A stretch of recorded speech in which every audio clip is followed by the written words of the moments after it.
जय जगन्नाथ शुभ सकाळ। आज अगस्ट मास 4 तारिख रविवार। आज रही देश विदेशर किसी टॉप न्यूज।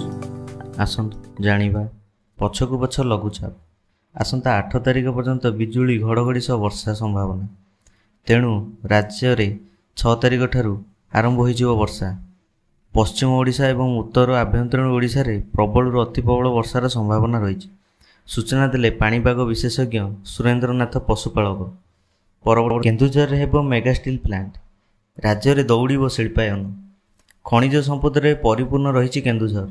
इस्पात कारखाना प्रतिष्ठा जिले में समस्त प्रकार सुविधा सुजोग रही।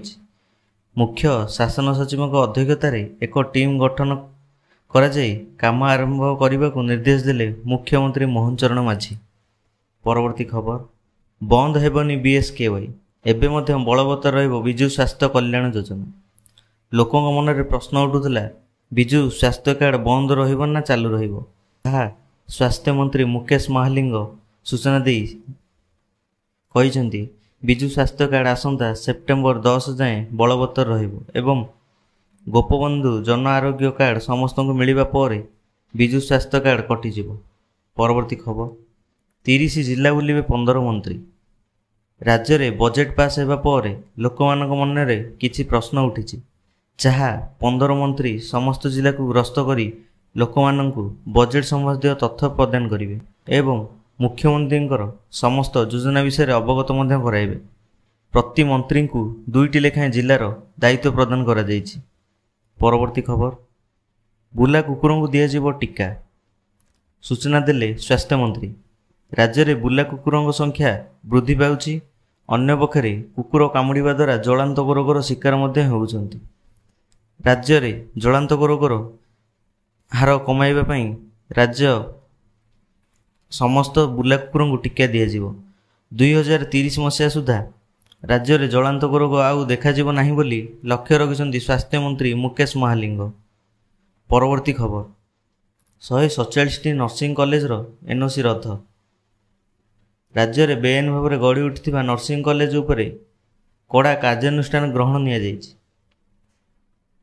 147 नर्सिंग कॉलेज को बंद करिसेंति डीएमईटी।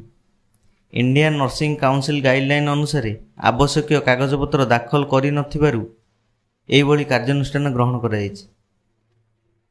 एही नर्सिंग कॉलेज रे पढ़ुवा छात्र छात्रींकर कौनसी भाव में असुविधा हेब नाही बोली कहिसेंति प्रोफेसर संतोष कुमार मिश्र। परवर्ती खबर युक्त 2 रे हेबो इंटरनाल परीक्षा।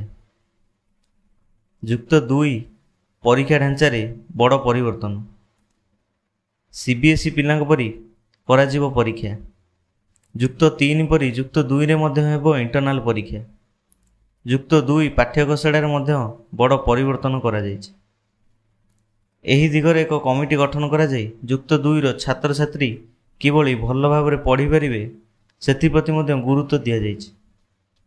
परवर्ती खबर अगस्ट 4 तारिख अर्थात आज दिन 2:30 रे भारत और श्रीलंका मध्य द्वितीय दिनिकिया अनुष्ठित होगा जाउछि।